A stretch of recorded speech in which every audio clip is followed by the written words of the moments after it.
वसो त्वं माता शतक्रतो बभूविथ अधाते सुम्नमीमये।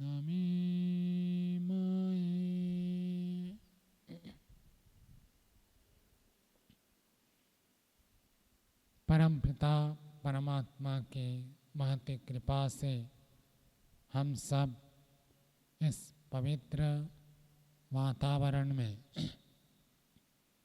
जीवन को श्रेष्ठ उन्नत बनाने के लिए प्रयत्नशील हैं। जीवन को उन्नत बनाने के लिए वेद में जो निर्देश है उसी को हृदयंगम करते हुए, उसी को समाधि अवस्था में साक्षात्कार करते हुए, प्रत्यक्ष करते हुए ऋषियों ने हमें अपने अपने ग्रंथों में व्यवहारिक रूप से निर्देश किया कैसे हम वेद के अनुशासन को पालन कर सकें। वेद एक सार्वभौमिक ग्रंथ है, ज्ञान है, उपदेश है, सभी अवस्थाओं में सभी प्राणी के लिए हितकारी है। मनुष्य मात्र नहीं, प्राणी मात्र के हित के लिए वहाँ उपदेश दिया गया है। प्राणी तो समझेंगे नहीं, किंतु मनुष्य अन्य प्राणियों के साथ भी कैसे व्यवहार करे, वो सब बातें उसमें विहित है। तो जो व्यक्ति जितना अधिक वेद को समझता है वो व्यक्ति उतना अधिक मानव जीवन का सदुपयोग करता है, मानना चाहिए। और यदि हम वेद को नहीं जानते, नहीं समझते, नहीं पढ़ते, तदनुकूल आचरण नहीं करते हैं तो हमारा मानव जीवन का सदुपयोग नहीं हो रहा। कुछ न कुछ तो हम कार्य करते हैं लेकिन सदुपयोग नहीं है। वेद के निर्देश को ही ऋषियों ने अपने अपने ग्रंथ में अलग शब्दों से, अलग भाषा में, अलग वाक्यों से उसको प्रकट किया, अभिव्यक्त किया। हम सब ऋषियों के ग्रंथों को पढ़ते हैं, जानते हैं, श्रद्धापूर्वक उनका स्वाध्याय करते हैं। महर्षि पतंजलि जी ने जीवन को पूर्ण बनाने के लिए, सफल बनाने के लिए, श्रेष्ठ बनाने के लिए 8 अंगों का निर्देश किया है। उन 8 अंगों का यदि व्यक्ति श्रद्धा से पालन करता है तो उसका जीवन सफल हो जाता है। इसके विपरीत जो व्यक्ति योग के 8 अंगों को नहीं जानता है, उसको नहीं समझता है, उसका महत्व बोध नहीं है, आचरण में नहीं करेगा, और आचरण नहीं करेगा तो मानव जीवन प्राप्त करके भी उस ऊंचाई तक नहीं पहुंच सकता है जहां पहुंचने के लिए ये मानव जीवन सीढ़ी के तुल्य है। इसी मानव जीवन से हम वहां तक पहुंच सकते हैं। अन्य कोई योनि, अन्य कोई शरीर उस ऊंचाई तक पहुंचाने में समर्थ नहीं है, मानव जीवन ही है। मानव जीवन को सफल श्रेष्ठ बनाने के लिए महर्षि पतंजलि का जो आदेश है, वेद के अनुसार पहला आदेश दिया कि अहिंसा का पालन करो, सबसे प्रीतिपूर्वक व्यवहार करना, किसी के साथ वैर भाव नहीं रखना, किसी का द्वेष नहीं करना, किसी की हानि की इच्छा नहीं करनी। मन में नहीं चाहना इसकी हानि हो, मन में नहीं चाहना इसको कष्ट हो, मन में नहीं चाहना इसको दुख हो। इस प्रसंग में आपको बताया गया अपराधी को दंड देते हुए भी यह विचार किया जाता है किस दंड के द्वारा इसका कल्याण हो। कल्याण के लिए दंड है, दुख देने के लिए दंड नहीं है। और ईश्वर भी ऐसा ही करता है। ईश्वर से ही हम शिक्षा लाभ करके मनुष्य लोग ऐसे पालन करते हैं। वैसे ही मनुष्य समाज में चाहे परिवार हो, चाहे समाज हो, चाहे राष्ट्र हो, विश्व हो, जो व्यक्ति सत्य का पालन करता है उसका विश्वास सभी करते हैं। और जो सत्य का पालन नहीं करता है, वचन का भंग करता है, छल कपट करता है, हेरा फेरी करता है, बात को बदल देता है, उसका विश्वास अपने परिवार वाले भी नहीं करते। अहिंसा सत्य जितना आवश्यक है उतना ही आवश्यक है हमको अस्तेय का पालन करना। अस्तेय का अर्थ होता है चोरी का त्याग करना। आप सभी बैठे कहेंगे हम तो कभी चोरी करते ही नहीं। क्यों? कोई चोरी करते हैं क्या? नहीं करते हैं ना। तो इसको क्या पालन करेंगे? उसको सूक्ष्मता से समझना है। चोरी करने का क्या अर्थ है इसको समझना चाहिए। महर्षि व्यास जी कहते स्तेयम अशास्त्र पूर्वक परस्य द्रव्य स्वीकरणम। शास्त्र में जो लेने का विधान किया है उस विधान से लेना धर्म है। और शास्त्र के विधान को छोड़कर यदि हम किसी दूसरे के वस्तु को स्वीकार कर लेते हैं तो उसको कहते हैं चोरी। तत्प्रतिषेध, वो नहीं करना है। यदि हम कहेंगे किसी के अनुमति के बिना लेना चोरी है, अनुमति लेकर लें तो चोरी नहीं है, तो बहुत सारे जगह पर दोष हो जाएगा।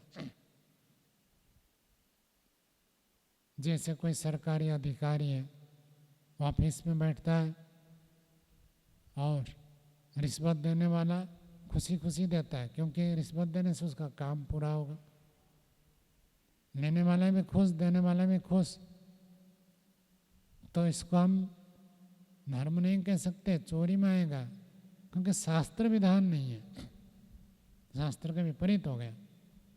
ऐसी सरकारी संपत्ति को कोई अधिकारी के अधीन है वो किसी को दे देता है। बहुत सारे जगह पर आप देख सकते हैं। कोई व्यक्ति आता है तो सरकारी संपत्ति सरकारी कार्य के लिए है, वो किसी व्यक्ति को दे देते हैं, ठेकेदार को दे देते हैं और किसी को दे देते हैं, सहयोग कर देते हैं, उनसे लाभ मिलता है। तो सरकारी संपत्ति को व्यक्तिगत कर लेना अथवा अपने घर ले जाते। अपने घर ले जाने वाले बहुत होते। वो अधिकारी है लेकिन राष्ट्र के कार्य के लिए वो अधिकारी है, अपने घर लेने के लिए अधिकारी नहीं है। तो चोरी है। चलो ये तो बड़ी बड़ी चोरी है, ये तो नहीं करते। लेकिन व्यास जी ने उसके बाद एक दूसरी बात बताई। पुनर्स्पृहा रूपम अस्तेयम, मन में भी इच्छा नहीं करनी चाहिए। दूसरे व्यक्ति के पास कोई अच्छी चीज, बड़ी चीज, बढ़िया चीज आपने देखी और मन में इच्छा हो जाए कि ये मुझे मिल जाए, तो इसको भी चोरी कहते हैं। क्या बताया दक्ष जी?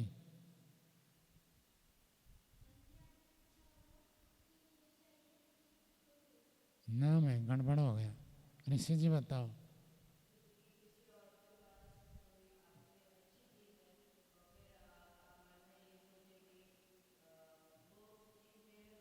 वो चीज़ मुझे मिल जाए, वो मेरा हो जाए तो चोरी है।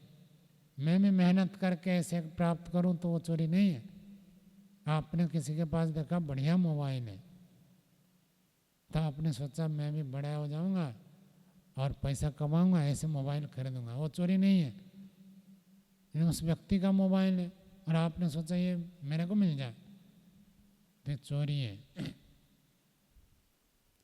भावना में भी चोरी होती है और अधिकतर तो ऐसे ही होता है। व्यक्ति लोभ की भावना से युक्त हो जाता है। व्यास जी यही कहते हैं ये जो लोभ की भावना है यही चोरी है। पुरुषार्थ करके प्राप्त करने की इच्छा धर्म है, और बिना पुरुषार्थ के प्राप्त करने की इच्छा ये चोरी है, अधर्म है। क्या बताया सौर्य जी, बताओ। हाँ राजर्षि जी बताओ। बिना पुरुषार्थ करके किसी वस्तु को प्राप्त करने की इच्छा करना चोरी है। करना तो दूर की बात है, मैं पढ़ाई ना करूं और नकल करूं तो ये चोरी हो जाएगी।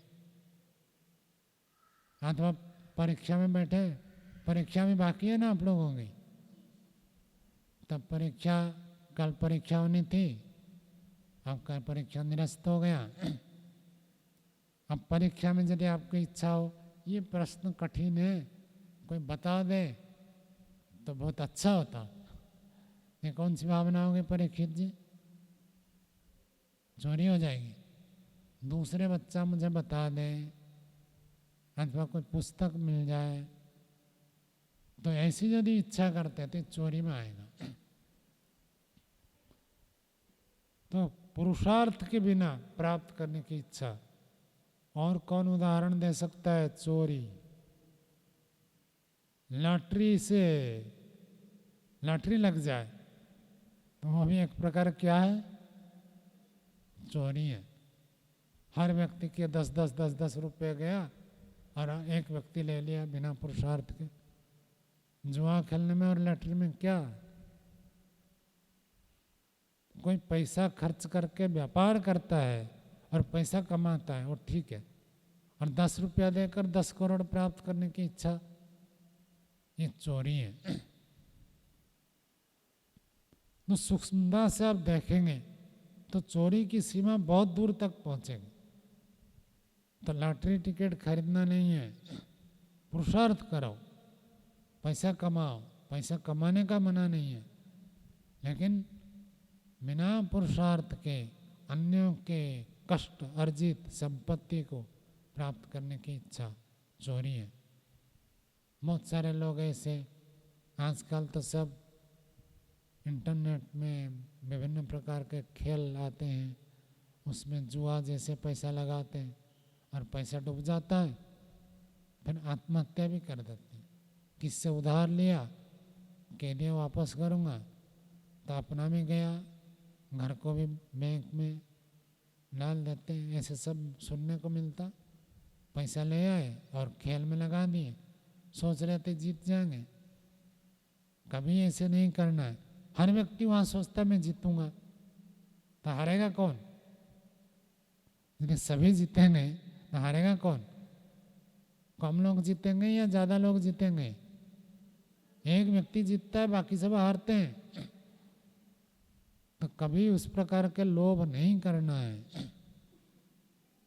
बहुत सारी घटनाएं घट जाती है, बच्चे माता पिता से बिना बताए ऐसे कर देते हैं और फंस जाते हैं, किससे उधार लेते हैं, फिर उसके साथ टॉर्चर करते हैं, विभिन्न प्रकार की स्थिति आ जाती है। तो उस प्रकार की भावनाएं नहीं लानी मन में, नहीं करना। तो ये चोरी का एक भाग है। और अपना पुरुषार्थ न करना, ये भी एक चोरी है। आपने शब्द सुना है पाठ चोर? पाठ चोर किसको कहते हैं? नहीं सुना तो आप बताओ। ओम जी बताइए। ओम जी, पाठ चोर किसको कहेंगे? नहीं पता? किसी को पता नहीं? राहुल जी किसको कहेंगे? है ना? इसमें क्या, जो पाठ में नहीं पढ़ता वो पाठ चोर है। इसमें क्या है? कक्षा से छुपकर चला जाता है। बहुत सारे बच्चे ऐसे होते हैं, माता पिता को कहकर जाएंगे हम स्कूल जा रहे हैं, और कहाँ चले जाते हैं? सिनेमा देखने चले जाते हैं, पार्क में चले जाते हैं, घूमने चले जाते हैं। उनको पाठ से वो चोरी करते हैं। तो ऐसे नहीं करना है। पढ़ाई करने की इच्छा होनी चाहिए।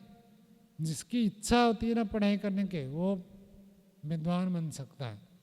जिसकी पढ़ाई करने में रुचि है वही व्यक्ति अच्छा पढ़ सकता है, अच्छा अंक ला सकता है। रुचि नहीं है, इच्छा नहीं है, तो विशेष लाभ नहीं होगा। पाठ से, पढ़ाई से जो जी चुराता है वो विशेष लाभ प्राप्त नहीं कर सकता है। तो पाठ के प्रति एक रुचि होनी चाहिए, भावना होनी चाहिए, मैं इसको जानूं, पढ़ूं। और रुचि का ना होना ये भी एक प्रकार का दोष है। माता पिता ने आपको क्यों भेजा है यहाँ पर? पढ़ने के लिए। और यदि आप पढ़ाई नहीं करते तो ये भी क्या हो जाएगा? चोरी, पाठ चोर हो जाएगा। हाँ, पाठ से चोरी करना। आचार्य ने, टीचर ने कुछ याद करने के लिए दिया और इसको याद नहीं किया। याद करना चाहिए, आपने याद नहीं किया तो भी चोरी के अंतर्गत है। समझ में आई बात? जो भी आपको पाठ बताया जाए उसको यथा समय याद करना है। परीक्षा के लिए जैसी तैयारी करते हैं उसे तैयारी करना है, नहीं करते ये भी चोरी है। सब के ऊपर ऐसे प्रत्येक व्यक्ति के ऊपर लगेगा, लागू होगा सूक्ष्मता से देखेंगे तो। केवल विद्यार्थी के लिए नहीं, अध्यापक का कार्य होता है विद्यार्थी को पढ़ाना, समझाना। और विद्यार्थी को समझाने में यदि अध्यापक जोर नहीं लगाता तो अध्यापक भी चोरी के अंतर्गत आ जाएगा। कैसे मैं विद्यार्थी को समझाऊं, ये प्रयत्न करना होता है। और स्कूल में आजकल जैसे सरकारी स्कूल हो जाते हैं तब चले जाते हैं और पढ़ाने के समय में क्या करते हैं? गप्पे मारते हैं, मोबाइल में बातें करते हैं। और कई सारे सरकारी स्कूल टीचर है, स्वेटर बुनना है तो ले जाते स्कूल में काम करते हैं। तो ये क्या चोरी है? आपको घर का काम करने के लिए वहाँ वेतन नहीं मिल रहा। वेतन जिस प्रयोजन के लिए मिल रहा है उस काम को पूरा करना है, नहीं करते तो ये भी चोरी है। कोई भी कर्मचारी, अब 8 घंटे की नौकरी है, 8 घंटा नहीं करता, 2 घंटा बीच में कम करता है तो चोरी के अंतर्गत आ जाएगा। जिसका जितना पुरुषार्थ करना है उतना पुरुषार्थ ना करना ये चोरी है। हमारे लिए जो निश्चित है, जो नियम है, उस नियमित निश्चित पुरुषार्थ को ना करना ये चोरी है। कोई भी व्यक्ति हो, चाहे नौकरी करने वाला, व्यापार करने वाले भी खूब चोरी करते। बहुत जानते हैं आप, मिलावट कर देते हैं, मिलावट करके चोरी करते। और जितने रुपए में बेचना है उससे ज़्यादा में बेचते, ये भी सब चोरी है। कोई ग्राहक भोला वाला है, उसको पता नहीं है, सरल है, तो देखते हैं उसको बढ़ाकर भाव कह देते हैं, दूसरे को कम भाव में बेचते हैं। और कोई सादा सीधा सरल व्यक्ति आए तो उसको बढ़ा चढ़ा कर बता देते हैं, तो ये भी चोरी है। और झूठ तो बोलते ही है, कह देते नहीं हमने तो इतने में खरीदा है, आपको तो थोड़ा सा लाभ लेकर बेच रहे, ज़्यादा लाभ ले रहे, कह रहे थोड़ा सा लाभ लेकर बेच रहे। ये सब क्या है? चोरी के अंतर्गत है। सूक्ष्मता से देखेंगे तो चोरी के अंतर्गत। उपासना में चोरी होती है नहीं होती है? मनु जी, उपासना में भी चोरी हो सकती है? कैसे?